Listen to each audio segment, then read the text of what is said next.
We got this LG washing machine today. The customer's complaint was that it's leaking water. The very common problems with these washing machines are these triple solenoid valves, or the door gasket, this gasket. There's another gasket that goes at the bottom of the soap dispenser, or it could be the drain hose that's located right here. And when you open the back panel, if you look down there straight, the drain pump and drain hose is there.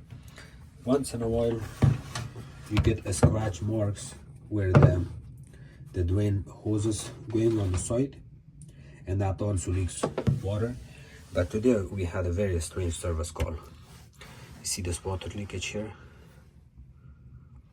The water leakage comes straight from here. This is our pressure hose, and it goes all the way up. The pressure hose goes here. This is our pressure switch. It's also not leaking from the pressure hose. What's happening is, actually I'm gonna show you right here. Can you hold this? Just hold it up. That's all. Thank you. You see that hole right there? It's leaking from the shipping bolt hole. It looks that something really hit this area hard and it blew a hole in it, and that's the leakage.